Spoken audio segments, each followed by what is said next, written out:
Hello student, कैसे हैं आप सभी। आई होप आप सभी अच्छे होंगे। तो आज हम सॉल्व करने वाले हैं मॉडल पेपर 2024 का।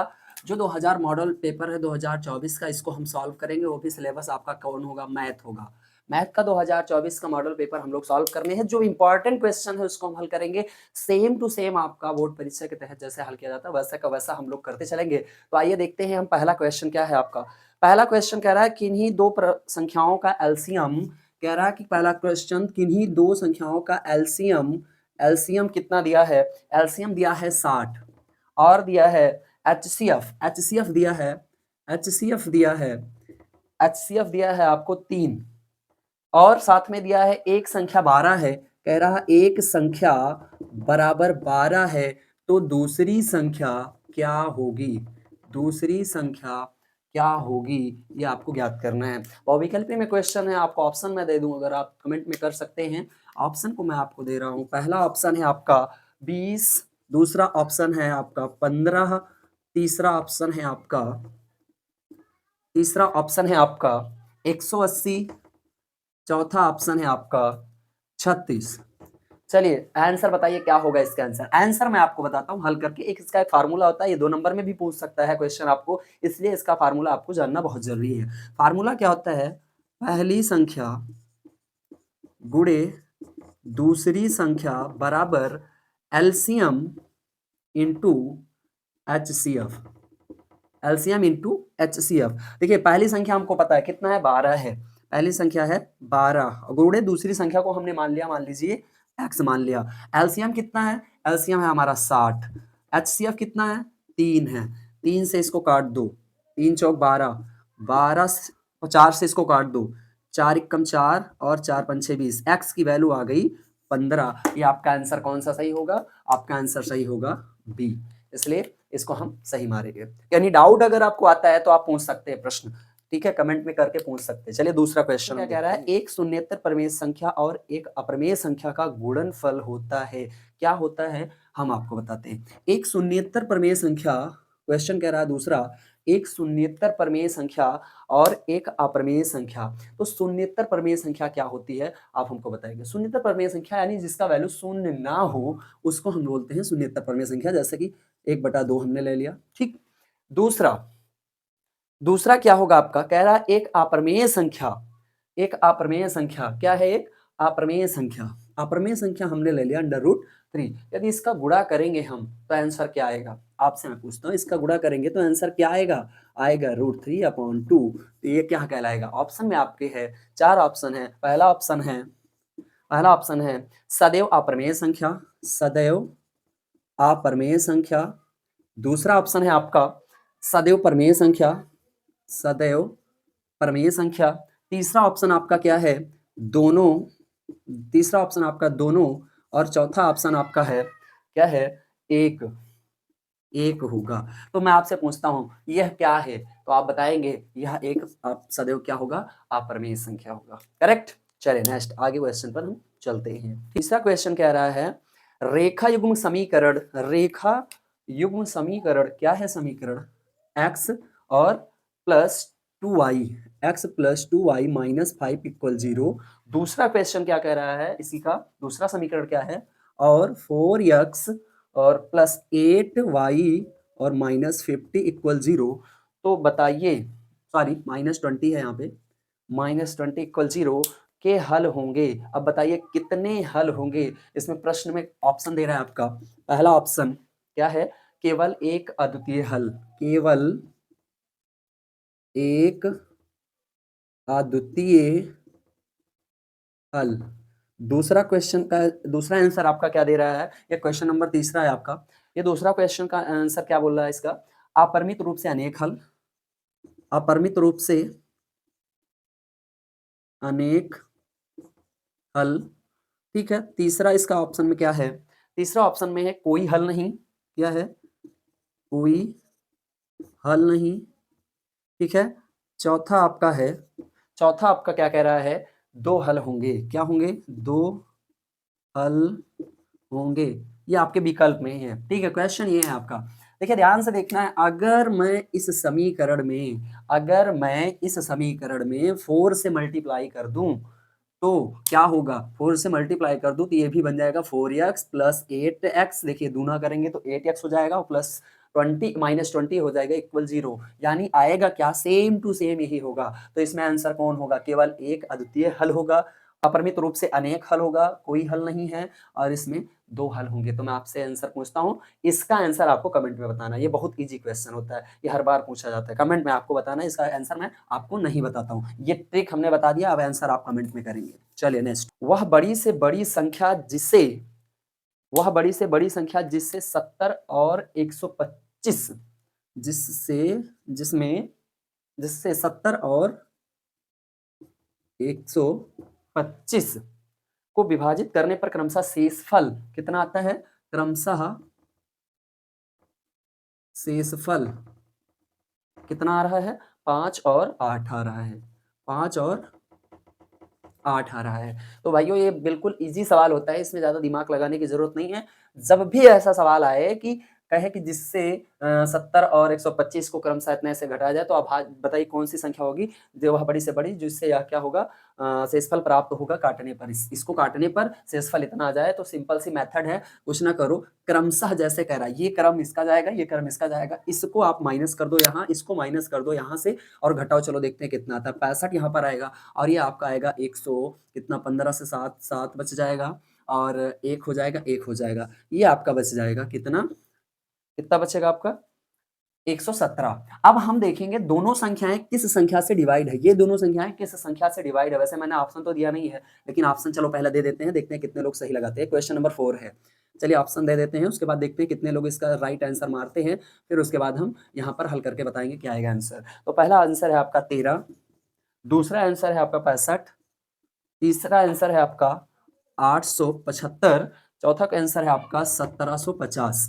अब आंसर इसमें कौन सा सही होगा, बिल्कुल सही आपने कमेंट किया है, क्या किया आपने, 13। कैसे, देखिए 13 से इसको काटेंगे तो 13 पछे 65, और इसको काटेंगे तो 13 9 117, ये हो गई सह अभाज्य संख्या, यानी कोई संख्या ये सेम संख्या से नहीं कट सकती। 13 यहाँ पर कॉमन फैक्टर निकल के आया, इसलिए आंसर क्या होगा, 13 होगा। इतना समझ में आया, क्लियर? अगर समझ में आ रहा है तो वीडियो को लाइक भी करिए। चलते हैं नेक्स्ट क्वेश्चन की ओर, 5वें क्वेश्चन की तरफ। 3 के प्रथम 5 गुणजों का योग बताइए। क्या कह रहा है 5वां क्वेश्चन, 3 के प्रथम कितने 5 गुणजों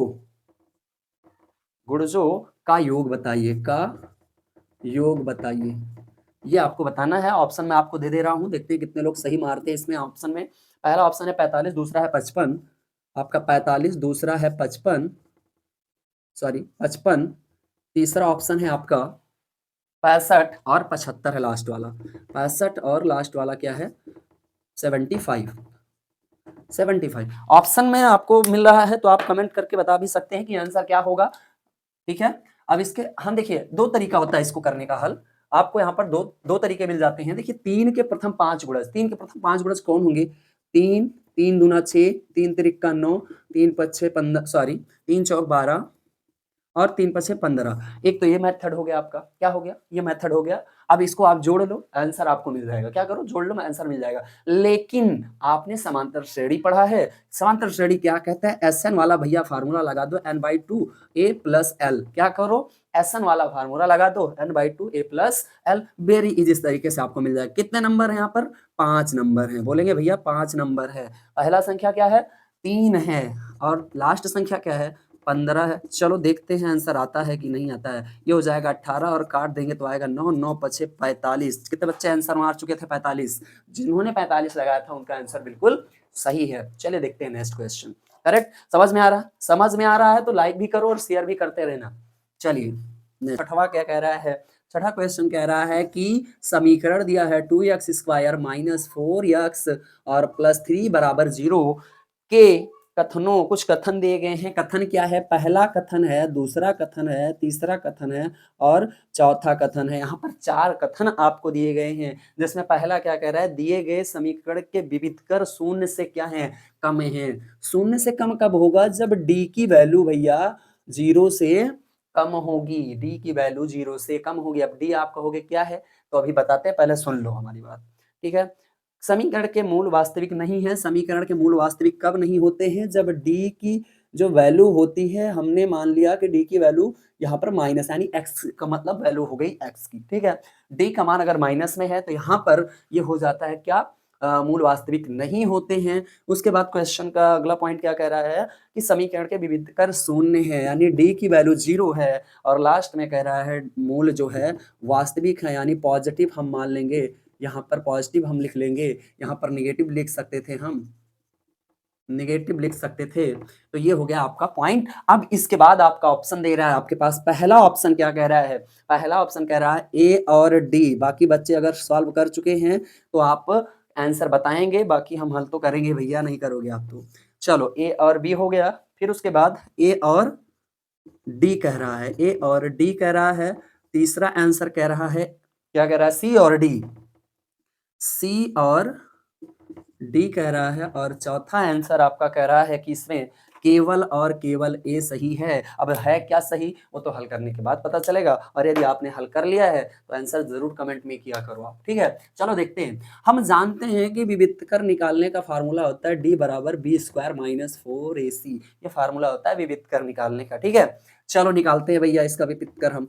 डी बराबर क्या हो जाएगा बी, बी की वैल्यू कहां से निकालेंगे, इसी समीकरण से निकालेंगे।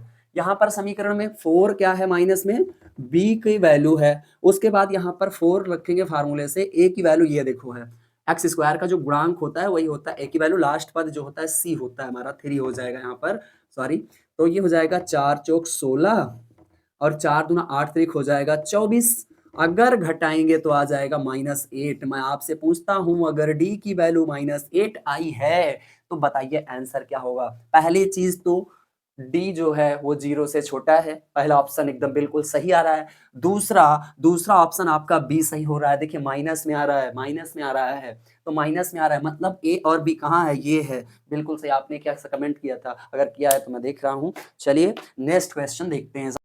नेक्स्ट क्वेश्चन क्या कह रहा है, कह रहा है कि 7 number A O B C, क्या कह रहा है, 7 नंबर क्वेश्चन कह रहा है ए ओ बी सी एक आयत है, क्या है, एक आयत है। भैया आयत कैसे बनता है आप जानते हो, ऐसे बनता है, यह बनता है आयत, हमने मान लिया एक आयत है जिसके 3 शीर्ष दिए गए हैं। शीर्ष कौन कौन से, ए दिया गया है जिसका जो निर्देशांक है इसको हम बोलते हैं निर्देशांक, तो ए का दिया है, बी का नहीं दिया है, बी का दिया है और 0 का भी दिया है। तो 0 का हम लिखते हैं पहले, 0 का दिया है 0,3 और यहाँ पर दिया हमको किसकी वैल्यू दी गई है भैया, बी की वैल्यू दी गई है हमको कितना 5,0।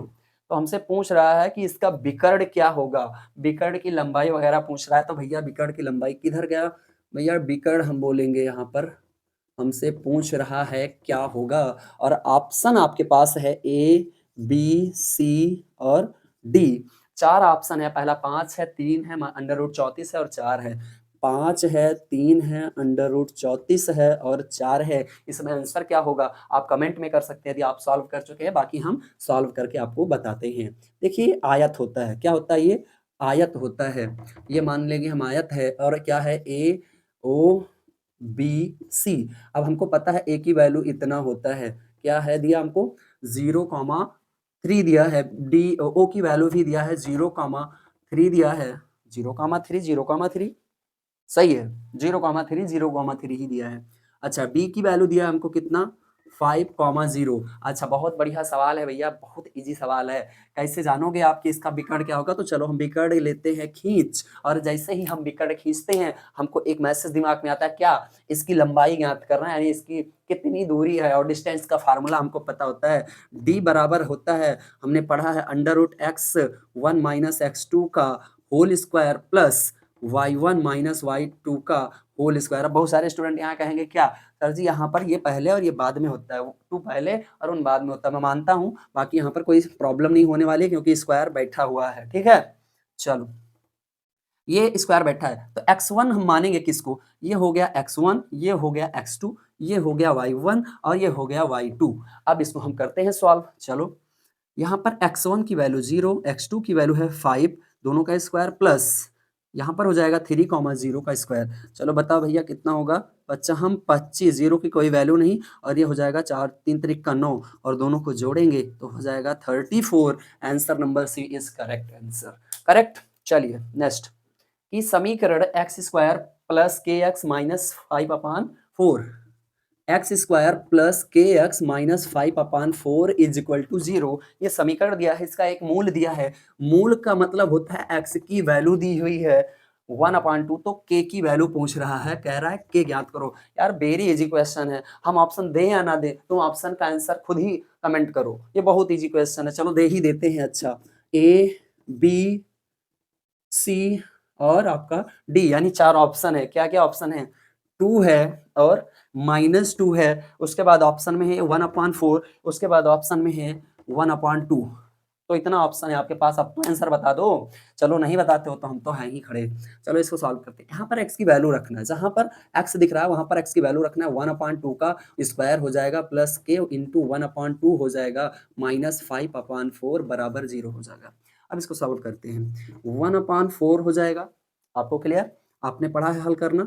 और ये हो जाएगा 1/2 और माइनस 5/4 बराबर 0। इतना आपको आता है। नहीं आता है तो भैया जिसको जाओ पिछली क्लास में सीखो, तभी आपको आ सकता है, बाकी मैं पढ़ा नहीं सकता।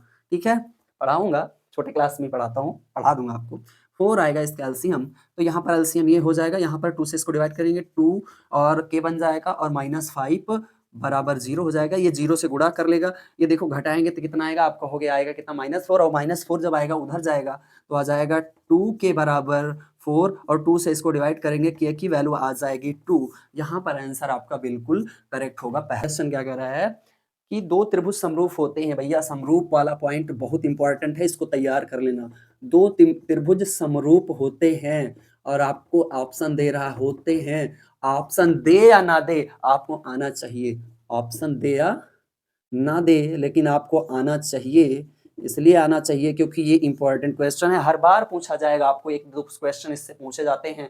तो त्रिभुज जो समरूप वाला है इसको बहुत अच्छे से पढ़ना। पहला क्वेश्चन क्या कह रहा है, ऑप्शन में क्या कह रहा है, यदि इसके संगत कोण बराबर हो, यदि इसके संगत कोण बराबर हो, यदि इसके संगत कोण बराबर हो।